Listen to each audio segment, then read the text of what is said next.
You know, when you see a giant office tower or a huge shopping center, what do you really see? Is it just glass and steel? Or is it what it actually is?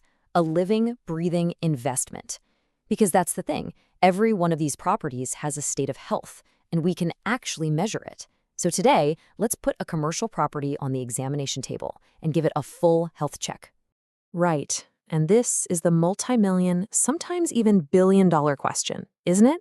That building you're looking at could be an absolute cash cow for its owners, or it could be quietly bleeding money, just waiting to blow up. The stakes are just way too high to guess.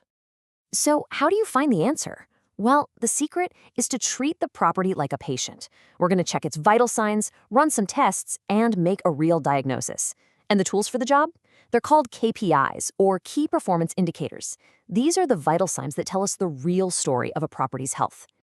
Okay, first up, we've got to check the core financials. I want you to think of these as the absolute basics, the property's heartbeat and its blood pressure. At its very core, is this thing financially stable and sound? Let's find out.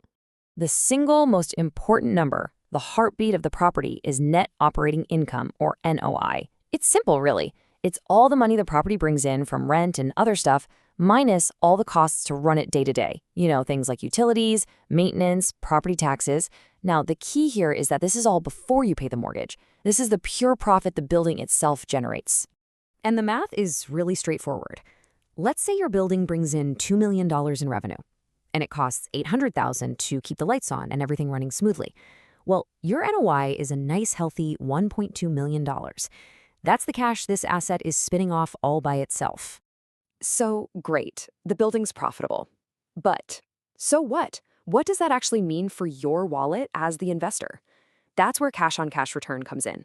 This metric answers the most important question there is.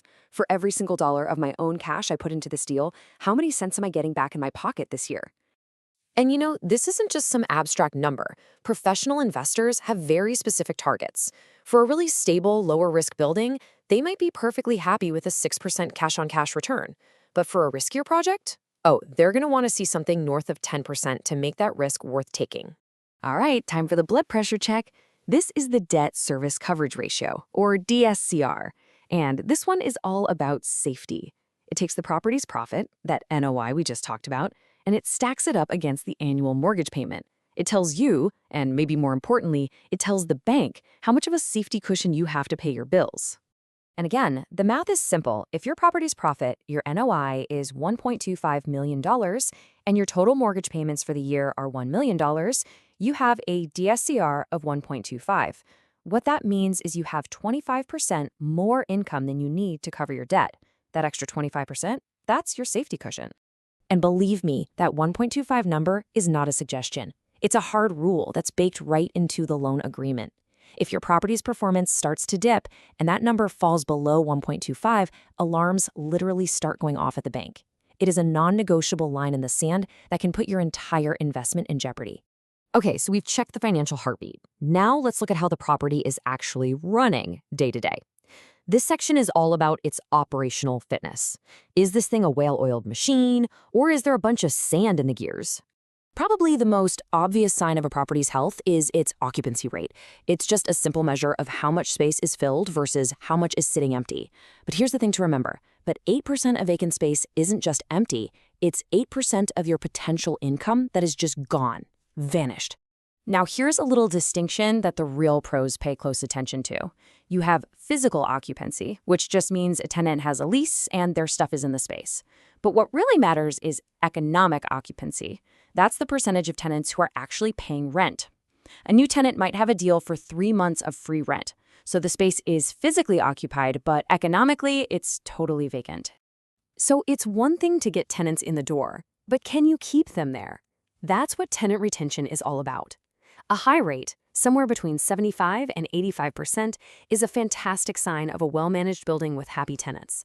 And financially, it's a game changer, because keeping a tenant is way cheaper than finding a new one. Now here's a metric that really separates the signal from the noise: same-store NOI growth. Basically, it asks, if we ignore any new buildings we bought and only look at the properties we've owned for over a year, are they getting more profitable on their own? This gives you an apples-to-apples comparison and shows if management is actually improving the performance of the assets they already have. So we have a pretty good idea of the property's current health. Now it's time for a scan of the future. Where are the opportunities to grow this thing? And what hidden dangers might be lurking just around the corner? We're talking about future-proofing the investment. This is how the best asset managers actively create wealth instead of just sitting back and collecting rent checks. A value-add strategy isn't just about fixing broken things. It's about strategically investing capital, like renovating a lobby or upgrading apartments, because you know it will let you charge higher rents and generate a real return on that money. And the returns on these kinds of programs can be absolutely huge. We're not talking about a little bump in value.